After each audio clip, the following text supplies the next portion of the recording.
Le Point Bourse vous est présenté par Bourse Direct.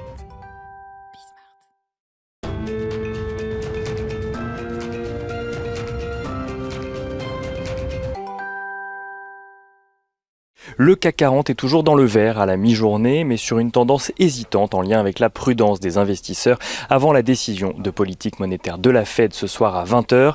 La Fed, dont les investisseurs attendent également les prévisions économiques. Au-delà de cette actualité, l'OMC s'invite dans la guerre commerciale entre la Chine et les États-Unis. L'Organisation mondiale du commerce estime en effet que les États-Unis n'ont pas réussi à apporter la preuve que les relèvements de droits de douane en 2018 vis-à-vis de certains produits chinois étaient justifiés.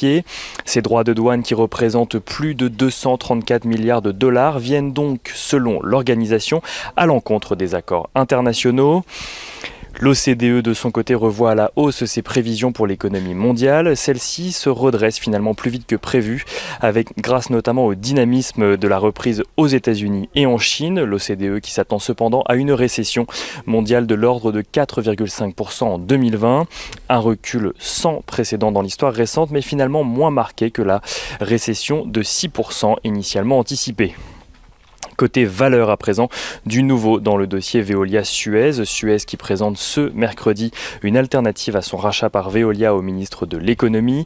Parmi les mesures proposées, Suez envisage de monter un consortium et de présenter une contre-offre pour les parts d'Engie à son capital. Suez qui annonce d'ailleurs céder ses activités dans 4 pays pour un montant de 1,1 milliard d'euros.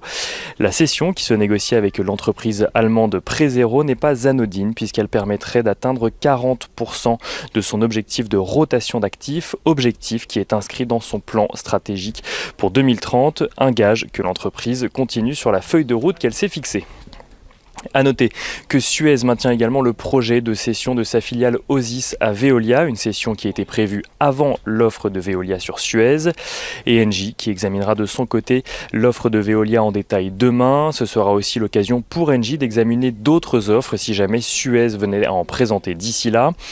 Et dans le dossier Veolia-Suez toujours, qui, s'il avait lieu, obligerait Veolia à vendre les activités eau de Suez en France pour obtenir l'aval de l'autorité de la concurrence.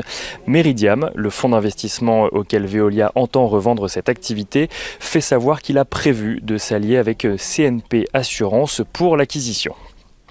Parmi les valeurs qui bougent à la mi-journée, STMicroelectronics est dans le palmarès du CAC 40 grâce à une note de Crédit Suisse. La banque maintient son opinion à surperformance et maintient un objectif de cours à 28,50 €. À l'opposé, Casino subit la dégradation de sa recommandation sur le titre de surperformance à neutre par JP Morgan.